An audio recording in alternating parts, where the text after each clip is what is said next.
If you've been on YouTube for a while now, you'll probably remember when those cinematic travel films took over everything. People like Sam Calder were leading the way with some incredible locations and some insane video editing and transitions. Honestly, it just seemed like all of my favorite creators were consistently traveling around the world and having the best time ever. I can safely say that these videos are a huge inspiration to me actually taking filmmaking seriously, but also just to create more videos and to travel more too. I watched these videos not only for inspiration, but also to look at all the lenses that were being used and the different settings that people were using on their cameras. I literally just used to type in the name of the country followed by the camera model, maybe the word cinematic in there as well, and you know there was definitely going to be a good video pop up. Now in recent years, that kind of genre of video isn't as popular as it used to be, but there are people coming through putting their own kind of spin on it. I'm personally really enjoying the simplicity of some of the videos in that space these days. There's a bit more focus on things like sound design and composition instead of the slow motion footage and the speed ramping that we used to see years ago.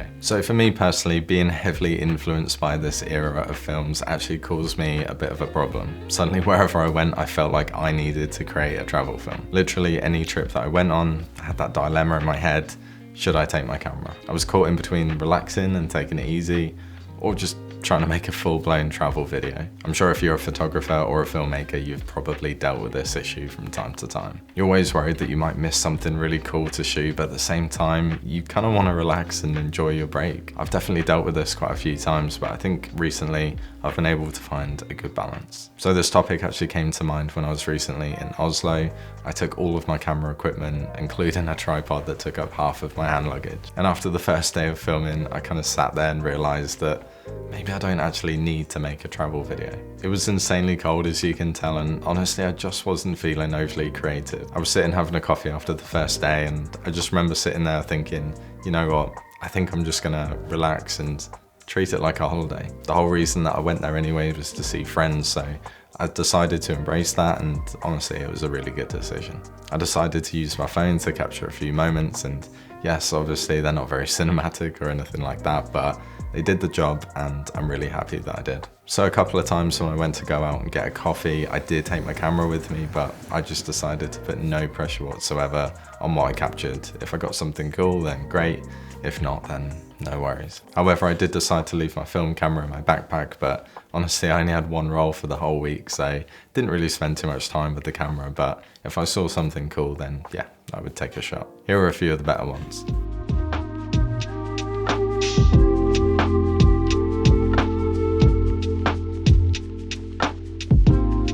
So here's a travel story which I think might serve as a bit of a warning to you. So back in the summer of 2018, I was really hooked on the idea of going all in on photography, but more specifically travel photography. And it started pretty badly, to be honest, because I just felt like I was always imitating the kind of stuff that I saw online, and I was never really sort of shooting things that felt authentic to my style. You could just say that I was doing it for the gram. So basically I just booked myself a trip to Stockholm, got there and proceeded to essentially just take loads of photos of myself in different situations, which, yeah, looking back on it is a little bit embarrassing. People asked me when I got home how the city was, and obviously I was just like, yeah, it was great, but knowing deep down I'd barely seen any of it. It was actually on my last evening there, I was on a bike going back to my Airbnb and saw the most incredible sunset. I was biking along this bridge, nobody else in sight, and yeah, it kind of like clicked in my head. I had like a bit of a core memory, as you would say, and I did not take a photo of that sunset. It kind of hit me in that moment that I kind of wasted this entire trip just taking photos to put on Instagram, and yeah, it wasn't a great feeling. I actually ended up deleting that travel account pretty soon after I got back. So to play devil's advocate a little bit with myself, I would actually say though, there is a time where you can just book a trip with the sole intention to go make a cool film from it. I've actually done this a few times, most recently with a trip to the southwest of the UK and also to Italy. I went to these locations with a full camera setup and actually had storyboards for the films that I planned to make. However, I still managed to put in some boundaries so I could definitely enjoy the place I was visiting, as well as making sure that I got what I needed creatively. And one of the main things is just having a decent chunk of the day where you don't have the camera anywhere near you. So for me, this looked like a walk on the beach by myself, or sitting in a cafe watching the world go by. These moments just really help you take in your surroundings and appreciate the area for what it is, as opposed to analysing all the buildings and the composition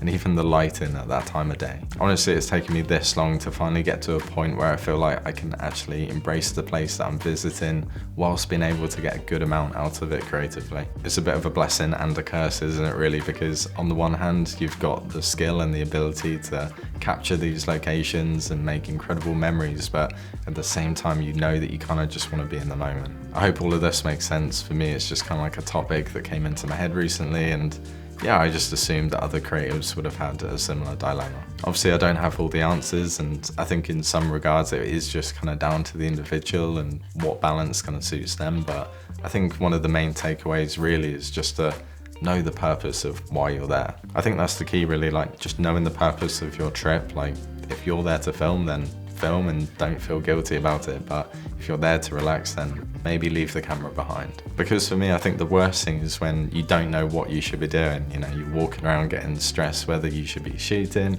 or if you should just be relaxing.